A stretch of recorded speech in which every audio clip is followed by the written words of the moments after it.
All right, class, today we are going to be reading Jumanji. Has anyone ever read this book before or has maybe seen the movie? Me too. All right, so if we know what's going to happen, let's try not to spoil the rest of the story for everyone who hasn't seen it, okay?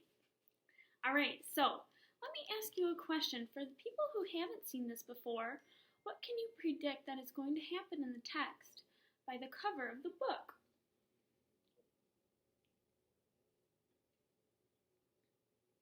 Oh, so you think that there's going to be monkeys in the kitchen, right? Yeah, it's kind of what it looks like from the picture. All right, well, let's find out and see what happens. Now remember, Mother said, your father and I are bringing some guests by after the opera, so please keep the house neat. Quite so, added Father, tucking his scarf inside his coat. Mother peered into the hall mirror and carefully pinned her hat in place, then knelt and kissed both children goodbye. When the front door closed, Judy and Peter giggled with delight. They took all the toys out of their toy chest and made a terrible mess. But their laughter slowly turned to silence, till finally Peter slouched into a chair. You know what? He said. I'm really bored. Me too, sighed Judy. Why don't we go outside to play?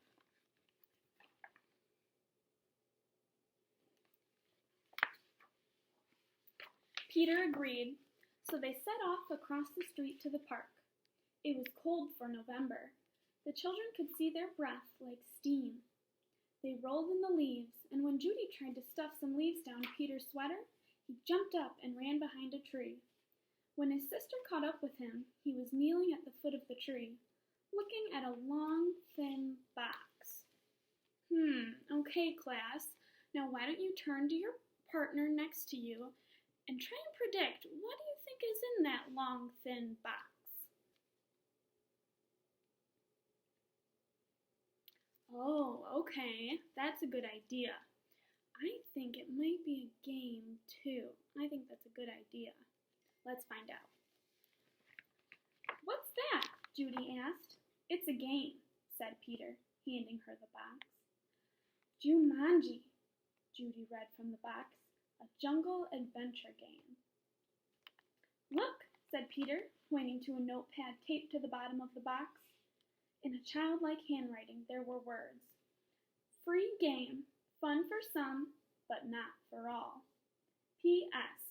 Read instructions carefully. Want to take it home? Judy asked. Not really, said Peter. I'm sure somebody left it here because it's so boring. Oh, come on, protested Judy. Let's give it a try. Race you home! And off she ran with Peter at her heels. Okay, so now that we know it's a box, turn to your partners and let's see if you can predict what will happen next.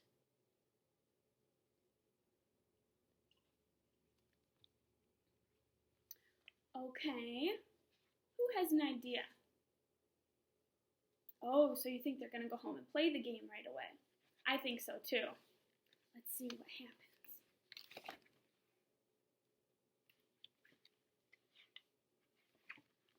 At home, the children spread the game out on a card table. It looked very much like the games they already had. There was a board that unfolded, revealing a path of colored squares. The squares had messages written on them.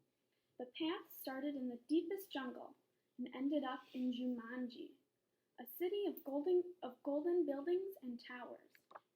Peter began to shake the dice and play with the other pieces that were in the box. Put those down and listen, said Judy. I'm going to read the instructions.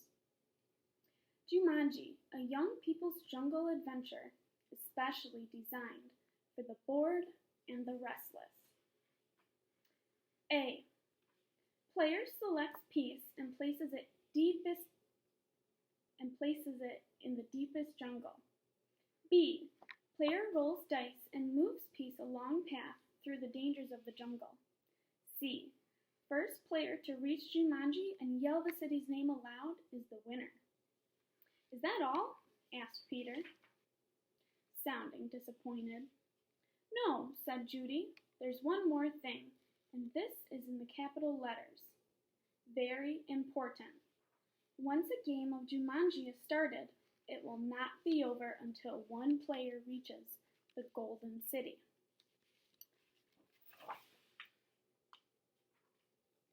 All right, so now let's turn to your partner again, and why don't we try and figure out why that last note was so important? Why do you think that it's very important for Peter and Judy to have to finish the game first? Go ahead, talk with your partner.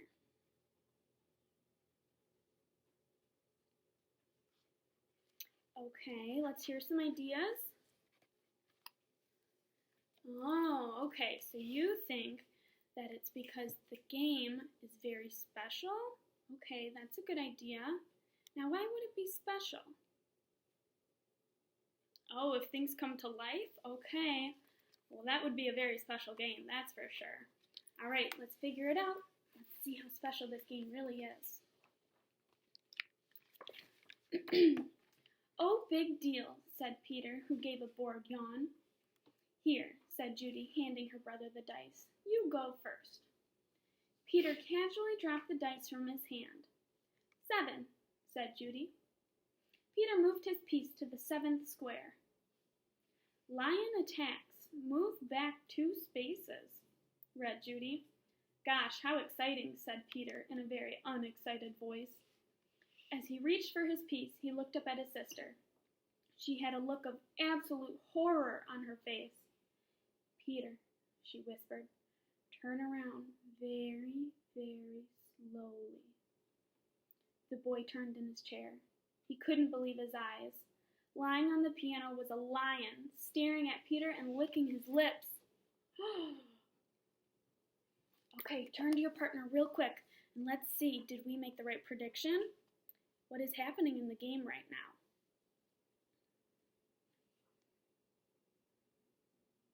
I think we made the right prediction too. Seems like the game is real life. The lion roared so loud it knocked Peter right off his chair. The big cat jumped to the floor.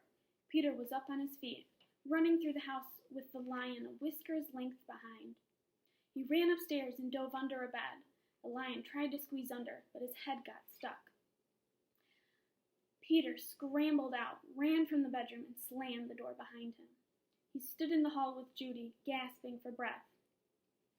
I don't think, said Peter in between gasps of air, that I want to play this game anymore. But we have to, said Judy as she helped Peter back downstairs. I'm sure that's what the instructions mean. That lion won't go away until one of us wins the game. Okay, so now that we know that a lion came out of the game, let's try and go back and remember. Where did we hear that they have to finish the game?